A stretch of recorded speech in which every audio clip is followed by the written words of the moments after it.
I watched that fight, I didn't think a crime was happening. And Resto not showing any signs of fatigue. He's still throwing punches a mile a minute. Now that bulge under the left eye of Collins has finally opened up.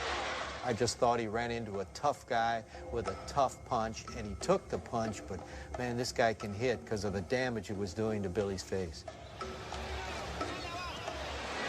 Bruising under both eyes, Billy Collins. He's in bad shape now, though, Ray. It has been a brawl. Look at Resto now. Collins is hurt again. This fight should be stopped, too. He was just pounding. You did good, son. You're fighting hard out there.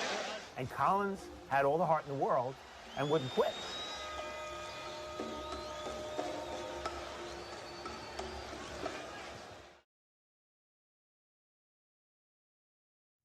Let me ask you a question. 1983 was the best year of your life, No, but also the worst year of your life. no. That was the best year and the worst night. At 156 1/2 pounds, in the blue trunks with white trim, from the Bronx, New York, Resto. In the green trunks with white trim, from Nashville, Tennessee, Irish Billy Collins. Round one. This is the one that's going to lose. Resto countering beautifully, Jake. Yes. See people hanging on the rope. It's a tough night. Good exchange. Good left hook, right hand by Billy Collins. Collins, right? Good left hook. Good right hand. Good right hand by Collins. Woo! Big go. Oh, he got hit. He got hurt with that one. It staggered him. Resto staggered him with the right hand. He hit him again. He staggered him with a... Seems to have a swelling over that left eye, Jake, or a cut. I don't know what. They're both tough fighters. Now let's hear the ground.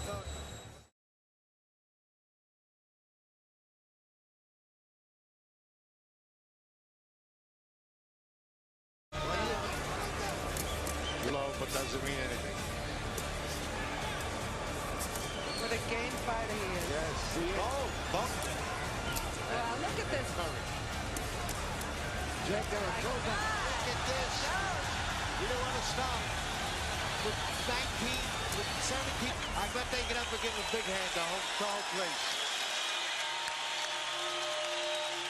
The end of the fight. It was by far the biggest beating Collins had ever taken. And when the unanimous decision was announced, a major upset.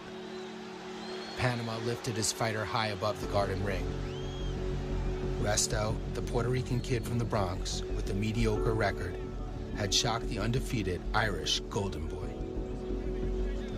But then, as there always seems to be in boxing, came another part of the story.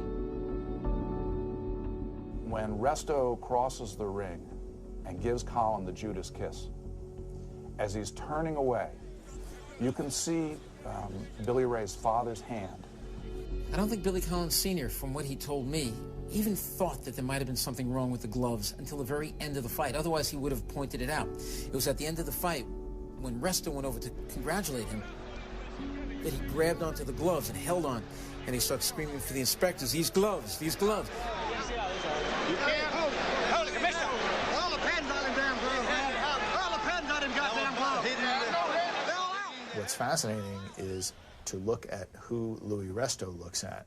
Not looking down surprised at the gloves or wondering what's going on or looking at Collins and saying, "What are you talking about?" But immediately turning to his co-conspirator and waving him over. Panama just jumps in and starts yelling, "Those are the gloves you gave us! Those are the gloves you gave us!" That's the glove they gave us! That's the glove they gave us! That's the glove they gave us! Resto was quickly taken back to the dressing room where his gloves were removed by referee Tony Perez. They didn't want to take him off. They wanted to go out and I says, "No, take him off. Take him off the glove. I want to see those gloves. I got a complaint here. I want to see those gloves." When I saw the gloves and I handed it to it, I knew there was something wrong with the gloves. There's something missing. Absolutely.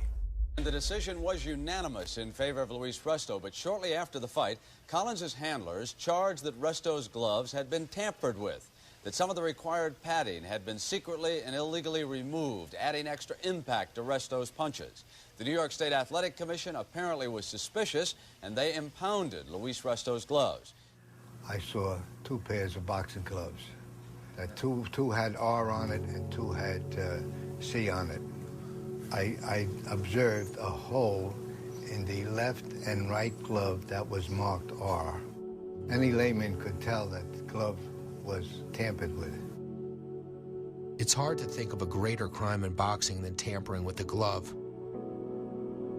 In an already brutal sport, removing padding offers a potentially lethal advantage. 2 weeks after the bout, a hearing was scheduled by the New York State Athletic Commission. Resto, Panama, and cornermen Artie Curley and Pedro Alvarado would all be called to testify. All 4 denied everything. All right, it's June 29th, 1983. I'm at the New York State Athletic Commission. Purposes of this tape to record a hearing, Luis Resto versus Billy Collins controversy. The hearing, it was almost a foregone conclusion. I think it was, in some ways, it was more for the process than it was for the discovery of a truth. Punishment from the New York State Athletic Commission was swift. Luis Resto was suspended indefinitely, and trainer Panama Lewis has been suspended for life. It's the severest action we've taken in the 5 years that I've been at the commission, but I don't think it unwarranted. 18 days after what had briefly appeared to be his greatest victory, Luis Resto's boxing career was over. But the consequences of that night in the ring, for Luis and so many others, were just beginning. I called one of my photographers, Ben Sharav, and I said, you know what I want you to do? I know Billy's staying at the Southgate Towers. I want you to get there early in the morning. Bring your camera. And he took shots. I said to Ben, I wish you had the kid open his eyes. He said they were open. The next day, when he got off the plane, his father was leading him. He was blind. He had some sunglasses on, and he literally had to raise the skin around his eyes to take the sunglasses off. It was like a horror picture, you know, and I guess I looked away or something, and I remember the first thing he said, "I'm your husband, look at me." The bruises would eventually heal, but doctors diagnosed Collins with a torn iris in his right eye. Weeks earlier, he had been one of boxing's brightest prospects. Now he was being told to retire or risk being blinded. He didn't think he could work. He couldn't do anything. He couldn't hold a job. He had cataracts. We fought all the time. I did see him one night, hit her, and it was a uppercut that shouldn't have happened, that's for sure. And I ended up moving in with my parents because I was afraid he was going to kill me. And I still loved him.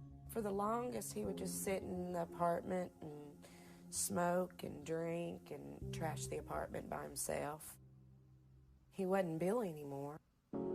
Nearly 9 months after the fight, in the early morning hours of March 7th, 1984, estranged from his wife and infant daughter, Billy Collins Jr.'s downward spiral came to a tragic end. He was depressed of hearing that he would never fight again. Billy and the guy from next door, the guy named Johnny Duke, come in, and I could tell, you know, Billy was a little drunk. There was a place, a bar, not far from the house where you could shoot pool, and he wanted us to go. We chose not to go, and he left mad. After they left, of course, Billy beat the crap out of Johnny, got the keys from him. And he told me that Billy looked at him and said that I'm just going to kill you, or I'm just going to kill us, or something. Collins drove off a road less than a mile from his house, landing in a dried-out creek below. In the passenger seat, Johnny Duke survived the crash. Billy died on impact. It's like everything was taken that night in the ring. Irish Billy Collins was 22 years old.